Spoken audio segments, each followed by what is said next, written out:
O presidente Lula planeja transformar o veto ao projeto de lei sobre a dosimetria das penas de condenados na trama golpista em um ato político para marcar os 2 anos do 8 de janeiro.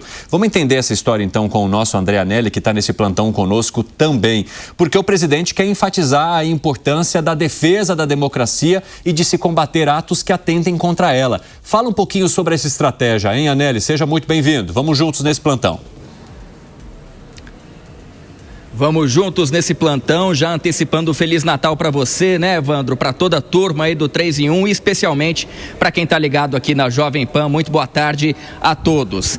É uma estratégia do presidente Lula, sim, que foi revelada, inclusive, nos últimos dias pelo líder do governo no Senado, o senador Jacques Wagner. Ele que acabou dizendo, então, que o presidente Lula deve utilizar o veto do projeto de lei à dosimetria, aquele que reduz as penas para os condenados na participação dos atos de vandalismo do dia 8 de janeiro de 2023.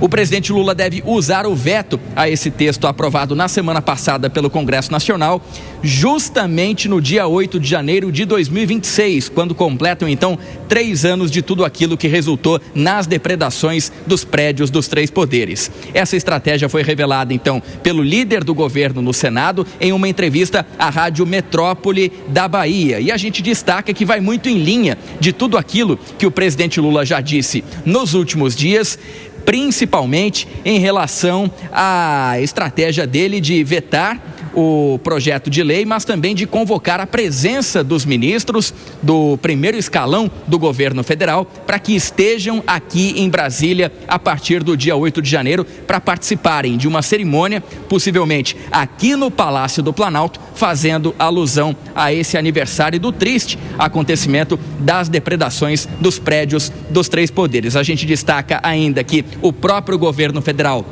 se mobilizou, principalmente no Senado, no sentido de impedir o avanço desse projeto, acabou não adiantando e o presidente Lula agora tem a prerrogativa de veto 15 dias úteis após, então, a aprovação desse projeto de lei. Como se trata de um período festivo, esse prazo acaba sendo um pouco mais alongado, porque não são todos os dias úteis daqui até o fim do ano e também o começo do ano. Então, o presidente Lula vai acabar conseguindo conciliar o veto justamente, então, na data do dia 8 de janeiro. Mas o líder do governo no Senado, o senador Jacques Wagner, afirmou que, inclusive, o veto ao projeto de lei da dosimetria pode acontecer ainda antes do dia 8 de janeiro e o presidente Lula se manifestando pela primeira vez sobre esse veto nessa possível cerimônia marcada então para o aniversário do acontecimento aqui na Praça dos 3 Poderes. Evandro.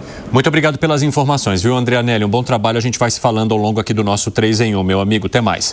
Ô, Mano, vamos já começar falando então dessa estratégia do presidente da República. Ele já comunicou ao Congresso Nacional desde sempre que colocaria um veto caso esse PL da dosimetria chegasse. Agora, o que ele quer é algo a mais. É preparar uma cerimônia com a presença de todos os ministros e aliados do governo, inclusive aqueles que comandam hoje as tratativas do governo no Congresso Nacional, para ressaltar os atos do 8 de janeiro e, digamos, a condenação que o Palácio do Planalto faz sobre esses atos para assinar o veto.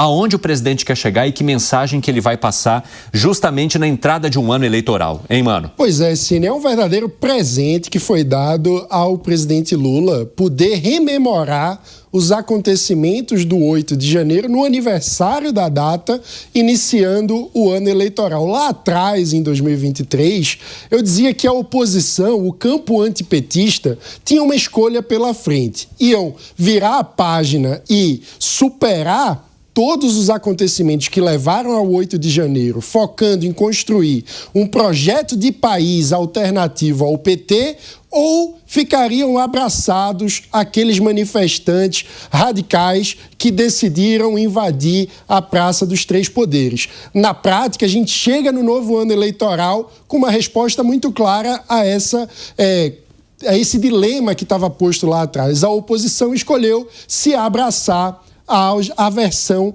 8 de janeiro. E, na prática, isso favorece demais o projeto de reeleição de Lula, porque, didaticamente, podemos dividir a sociedade brasileira e o eleitorado em três terços. Um terço petista, que aconteça o que acontecer, vai votar no PT. Um terço bolsonarista, que aconteça o que acontecer, vai votar no candidato apoiado por Bolsonaro.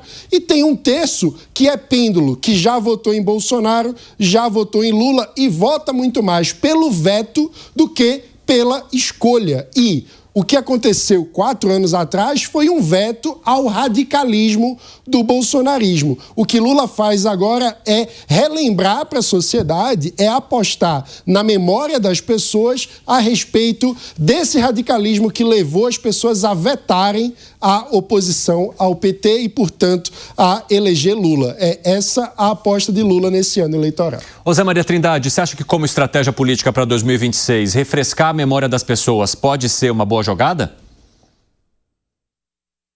Estamos sem seu áudio, Zé. Abre o áudio aí, Zé, vai lá. Tá aí? Tá ouvindo? Bom, ô Zé, nós vamos organizar aí teu áudio e já te chamamos. Musa, então repasso essa pergunta a você. Pode ser uma boa estratégia refrescar a memória das pessoas sobre os atos do 8 de janeiro como uma forma de dizer, olha, me escolham porque eu sou favorável à democracia? Bom, vamos lá. Evandro, eu sinceramente acho que não. Eu vou tomar a liberdade aqui de discordar um pouquinho do Mano nesse ponto. Claro, a gente está aqui para isso. Eu acho que a sociedade não está muito bem dividida dessa maneira, um terço, tá? Eu diria que talvez da ala petista, sim, mas eu acho que não chega a um terço, e eu lembro de uma pesquisa que mostrou que por volta de 57% ali dos eleitores, eles seriam aqueles eleitores não militantes, ou seja, um cara de centro, que quer tocar a vida dele e pouco está no dia a dia da política ou preocupado com isso, está preocupado em levar o leite das crianças para casa. Então eu acho que esse é o eleitor, ele é o mais importante, ele é o grande pêndulo daí e é a grande força que decide as eleições. Eu tenho alguma certa, de novo, sem compromisso com o erro aqui, é uma opinião puramente pessoal, tá? Eu acho que Lula tem grandes dificuldades para essa reeleição, porque assim como a gente faz aqui dentro do mercado financeiro, nós não levamos em consideração, e numa estatística assim, apenas os números atuais, mas a projeção, a perspectiva. Quando você vê alguém comprando uma ação, comprando uma renda fixa, como a gente faz aqui as análises para as carteiras, não é assim, o quanto vale hoje. O quanto vale hoje, mas qual é a perspectiva dela? O que esse país está fazendo, o que essa empresa está fazendo, qual o fluxo de caixa, qual é a projeção, qual é a margem, qual a mudança que ela está tendo internamente para dar uma perspectiva mais positiva ou negativa de futuro. A trajetória da dívida brasileira é justamente isso. Analisamos a projeção dela, que é crescente, a gente sabe que vai ter uma crise fiscal em 2027, a própria Simone Tebet já mencionou. Então é a projeção. E como está na perspectiva, o Lula não consegue diminuir a sua rejeição, que é extremamente relevante, e ele vê outros candidatos, seja o Flávio crescendo em algumas pesquisas, sejam outros, que pode ter uma perspectiva de futuro mais positiva. Sem contar que ele já tem os seus 80 anos de idade, uma campanha exaustiva fisicamente, rodar o país inteiro, tomar porrada verbalmente por todos os países, ainda mais com uma rejeição nesse nível, depois de 3 mandatos, enfim, eu acho que tem uma boa probabilidade ou ele não ganhar ou ele até mesmo nem sair como candidato, mas é uma opinião puramente minha aqui, sem compromisso, de novo, repito, com o erro, o tempo dirá e os números dirão daqui para frente. Agora, utilizar algo que está completamente rachando a sociedade, que é o 8 de janeiro ter sido aquela tentativa de golpe ou não, eu acho que pode ser um tiro que saia pela culatra quando ele tem essa rejeição batendo ali no seu teto e não consegue diminuir. Ele vai falar para o público dele, para os convertidos dele, vai ganhar aplauso para a própria militância, mas eu não acho que seja interessante para a grande massa, para o pêndulo que acaba decidindo as eleições. Perdão. O Mano levantou a mão, eu vou abrir um espaço para você, Mano, já até te repasso uma nova pergunta. Você acha que o presidente Lula está preocupado em tomar porrada em campanha política? Não, ele está acostumado. E o 8 de janeiro faz o Lula jogar em casa. Porque no lugar de debater o país, no lugar de debater os desafios da economia, como muito bem destacou o Musa, nesse ponto nós concordamos inteiramente. Os desafios para o futuro são enormes, mas a estratégia do Lula é fazer da campanha eleitoral um debate sobre o passado. E sobre o 8 de janeiro acaba sendo, no fim das contas, uma questão de escolher entre a baderna baderna ou a estabilidade conhecida. Então ele entra aí como uma figura que está na política desde os anos 80.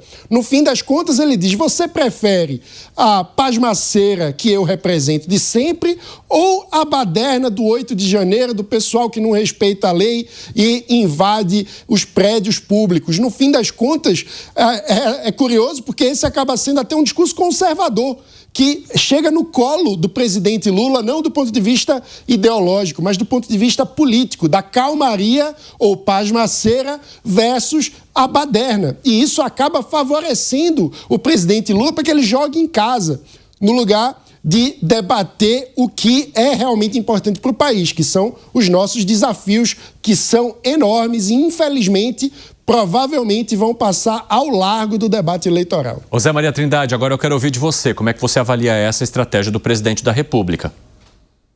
Pois é, você disse a palavra correta. É uma estratégia, né? Tradicionalmente, esses assuntos assim que dividiam o país não eram levados para a campanha eleitoral, que ele tanto dá votos como tira. Mas, atualmente, os discursos estão muito bem balizados. O discurso de direita, o discurso de esquerda, quem apoia o quê?